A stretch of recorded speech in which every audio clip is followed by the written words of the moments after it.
Hello student, स्वागत है आज फिर आप सबका अपना एजुकेशन चैनल में। इलेक्ट्रोस्टैटिक्स का ऑब्जेक्टिव क्वेश्चन हम ख़त्म कर चुके हैं 3 लेक्चर में। इससे आगे का क्वेश्चन आज लाए हैं जो कि स्थिर विद्युत क्षेत्र एवं धारिता से होने वाला है। ये 12th वालों के लिए बहुत इंपॉर्टेंट क्वेश्चन है और बहुत ज़्यादा उम्मीद है कि आगे आने वाले एग्ज़ाम में पूछा ही जाएगा, इसलिए आप इसको रिवीजन कीजिए। हम 15 क्वेश्चन टोटल लाए हैं, तो चलिए स्टार्ट करते हैं वीडियो को। पहला क्वेश्चन है आपका, समांतर प्लेट संधारित्र के प्लेटों के बीच परावैद्युत पदार्थ डालने पर संधारित्र की धारिता क्या होगी। समांतर प्लेट संधारित्र के प्लेटों के बीच, तो संधारित्र आप सब पढ़ चुके होंगे, यदि नहीं पढ़े तो हम उसका सिर्फ फार्मूला आपको बता दे रहे हैं। संधारित्र की धारिता का फॉर्मूला क्या होता है, C बराबर A epsilon not upon D, जिसमें A प्लेटों के बीच का क्षेत्रफल है, एप्सिलॉन नॉट क्या है, परावैद्युत पदार्थ, एंड D दोनों के बीच की दूरी। तो किसी संधारित्र के प्लेटों के बीच जब परावैद्युत पदार्थ डाला जाता है तो उसकी धारिता क्या होगा, इंक्रीज होगा। A नंबर इसका राइट आंसर हो जाएगा। 2 नंबर क्वेश्चन है, एक समांतर प्लेट संधारित्र में परावैद्युतांक 6 वाला परावैद्युत पदार्थ भरना है, प्लेट के बीच की दूरी कितनी गुनी कर देने पर धारिता पूर्ववत बनी रहेगी। 6 वाला परावैद्युत भर रहा है इसमें, और कितना गुना करेगा इसके बीच की दूरी को जो कि धारिता पूर्ववत बनी रहे। तो इसको कैसे सोल्व करेंगे, इसके पहले वाला सूत्र पर ही C बराबर AE epsilon not upon D, परावैद्युत पदार्थ कितना गुना भर रहा है, 6 गुना, एप्सिलॉन नॉट गुना 6, इसके बीच की दूरी को कितना गुना करेगा जो पूर्ववत बनी रहे। तो कितना गुना करेगी, ये 6 कैंसिल हो जाए तो कितना गुना करना पड़ेगा, 6 गुना, D को भी 6 गुना करना पड़ेगा, 6 कैंसिल, ये पहले के जैसा हो जाना चाहिए। तो कितना गुना करना पड़ा D को, 6 गुना। राइट आंसर क्या हो जाएगा, A नंबर राइट आंसर। तीसरा नंबर क्वेश्चन है, एक गोलीय चालक आविष्ट किया जाता है, इसके केंद्र पर विद्युत क्षेत्र की तीव्रता क्या होगी। तो किसी गोलीय चालक के केंद्र या सतह के अंदर विद्युत क्षेत्र की तीव्रता क्या होती है, 0 होती है। तो राइट आंसर क्या हो जाएगा, B नंबर। अगला क्वेश्चन है 4 नंबर, विद्युत क्षेत्र में किसी द्विध्रुव को घूमने में किया गया कार्य क्या होता है। तो फार्मूला आप सबको याद होगा, क्या होता है कार्य का फार्मूला, W बराबर ME1 minus cos theta, W बराबर ME1 माइनस कॉस थीटा, यही होता है कार्य का फॉर्मूला। नंबर A क्वेश्चन 4 का नंबर A ऑप्शन राइट हो जाएगा। 5 नंबर क्वेश्चन है, 5 माइक्रोफैराड धारिता वाले संधारित्र को 20 किलो वोल्ट तक आवेशित करने में आवश्यक ऊर्जा का मान क्या होगा। तो ऊर्जा बराबर क्या होता है, सूत्र आपको पता होगा, U बराबर 1/2 CV², ये फॉर्मूला होता है ऊर्जा का। आप पहले सब फॉर्मूला रिवीजन कर लीजिए, नहीं तो यहाँ तो रिवीजन हो ही रहा है, आपको फॉर्मूला याद होना चाहिए न्यूमेरिकल बनाने के लिए। इस पर हम वैल्यू पुट कर देते हैं, क्या होगा 1/2 C का मान कितना दिया गया है, 5 माइक्रोफैराड, माइक्रोफैराड का मतलब 10⁻⁻⁶, और V कितना दिया गया है, 20 किलो वोल्ट, 20 गुना 10⁻3, किलो को क्या लिखते हैं 10⁻3, और इस पर स्क्वायर दिया हुआ है। इसको अब हम सोल्व करेंगे, 1/2 गुना 5 गुना 10⁻⁻6 गुना 20 का स्क्वायर कितना हो जाएगा 400, गुना नीचे लिखते हैं 10⁻3 और उसका स्क्वायर है तो कितना हो जाएगा 10⁻6, स्क्वायर में 3 दूनी 6 गुना होता है, 9 नहीं लिख दीजिएगा इसको। तो इसको यदि कटाएंगे तो कितना होगा, 200 से ये कट गया,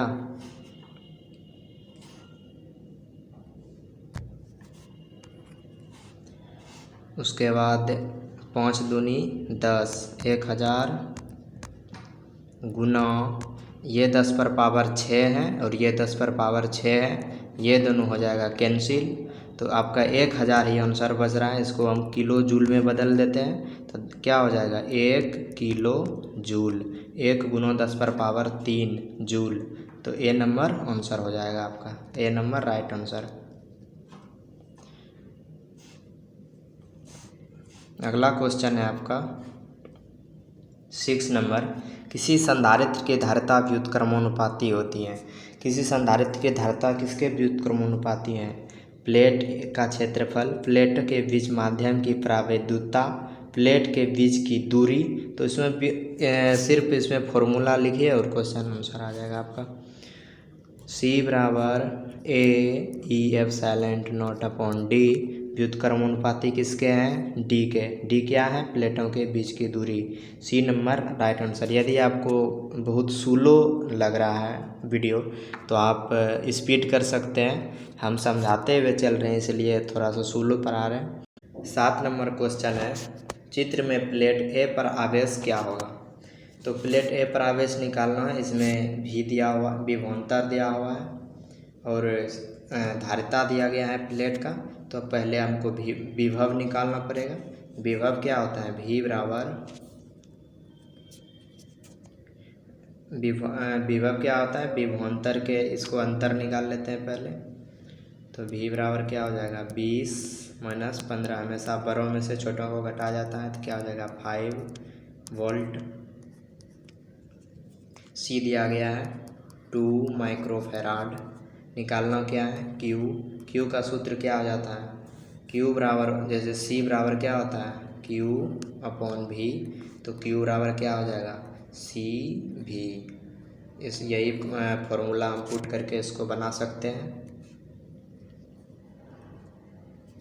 तो पुट करते हैं इसको। C कितना दिया गया है? 2 माइक्रोफैराड, 2 × 10⁻⁻6 गुना V कितना दिया गया है? 5 वोल्ट। इसको जैसे गुना करेंगे 10 × 10⁻⁻6 अर्थात 10 माइक्रोफैराड। राइट आंसर कौन सा हो जाएगा? B। अगला क्वेश्चन है 8 नंबर, अलग अलग त्रिज्याओं के 2 गोलों पर समान आवेश दिए जाते हैं तो विभव क्या होगा? अलग अलग 2 त्रिज्या के 2 गोलों पर समान आवेश दिया जाता है अर्थात दोनों का क्या आवेश Q समान है। तो विभव क्या होगा? विभव किस पर डिपेंड करेगा? त्रिज्या पर डिपेंड करेगा। सूत्र क्या हो जाता है विभव का? V बराबर KQ/R। ये तो कांस्टेंट है, ये भी कांस्टेंट कर दिया है दोनों पर समान देकर।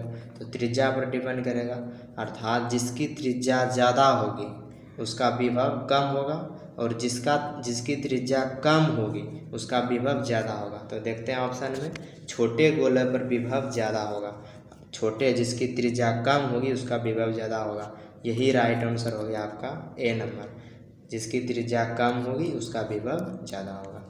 अगला क्वेश्चन है 9 नंबर, एक समविभी तल के एक बिंदु से दूसरे बिंदु तक ले जाने में आवेश पर क्षेत्र द्वारा किया गया कार्य क्या होगा? समविभी तल क्या होता है?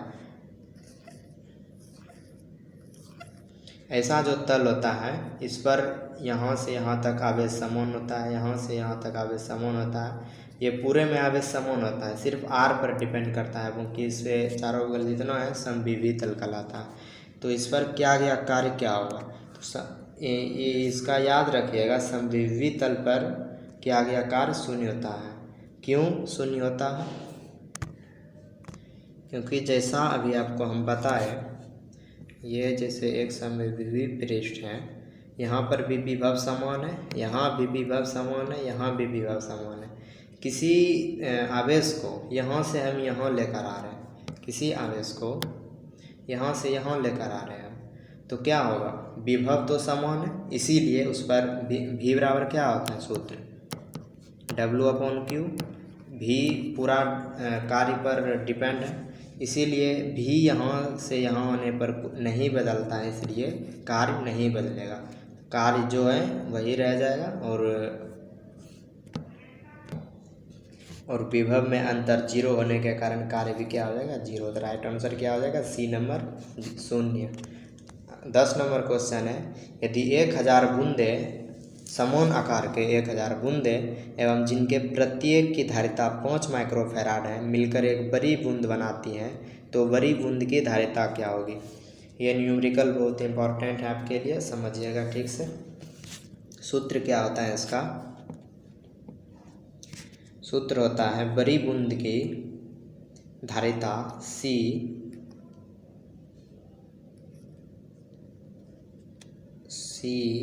बिग बराबर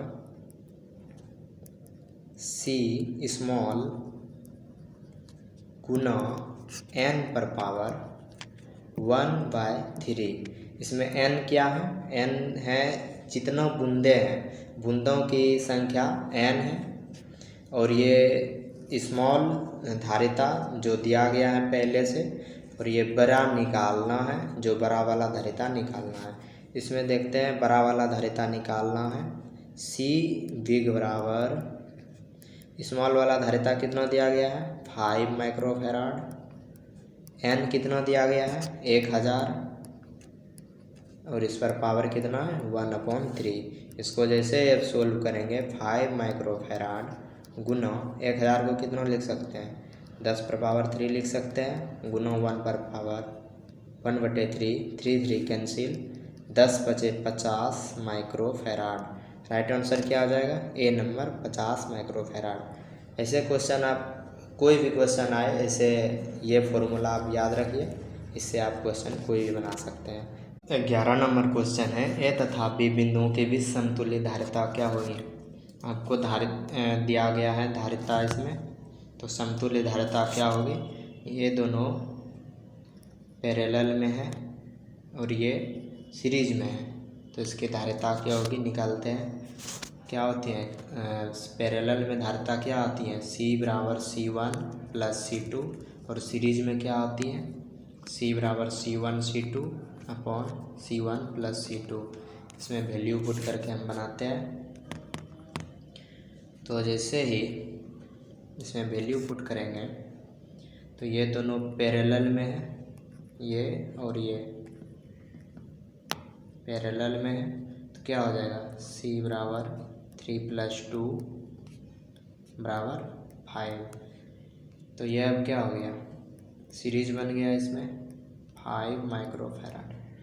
अब इसको ये और इसको सीरीज में करते हैं, C बराबर C1 C2 upon C1 plus C2। आप इस फार्मूला को याद कर लीजिए, बहुत जगह कम होने वाला है। तो C1 C2 कितना हो जाएगा 5 चौके 20 अपॉन 5 + 4 9, 20 अपॉन 9 आपका आंसर हो जाएगा। ऑप्शन नंबर, ऑप्शन इसमें मिल नहीं रहा है, मिस्टेक तो कहीं नहीं है, देख लीजिएगा आप, आंसर यही हुआ। अगला क्वेश्चन है 12 नंबर, इलेक्ट्रॉन वोल्ट द्वारा मापा जाता है। इलेक्ट्रॉन वोल्ट द्वारा क्या मापा जाता है, आवेश, विभवांतर, धारा, ऊर्जा। ये क्वेश्चन पहले पूछा गया है और आगे भी पूछा जाएगा, इसलिए आप इसको ध्यान रखिए। इलेक्ट्रॉन वोल्ट द्वारा क्या मापा जाता है, ऊर्जा। ऐसा नहीं सोच लीजिएगा इसमें वोल्ट है तो विभवांतर मापा जाएगा, गलत आंसर हो जाएगा। इलेक्ट्रॉन वोल्ट द्वारा ऊर्जा मापा जाता है। 13 नंबर क्वेश्चन है, 2 कूलम आवेश को एक बिंदु से दूसरे बिंदु तक ले जाने में 20 जूल कार्य की आवश्यकता होती है। इन दोनों बिंदुओं के बीच वोल्ट में विभवांतर क्या होगा। डायरेक्ट दिया गया है वो पहले आप देख लीजिए। दिया क्या गया है 2 कूलम आवेश, Q बराबर कितना हो गया 2 कूलम, एक बिंदु से दूसरे बिंदु तक ले जाने में 20 जूल कार्य किया जाता है। कार्य क्या दिया गया है 20 जूल।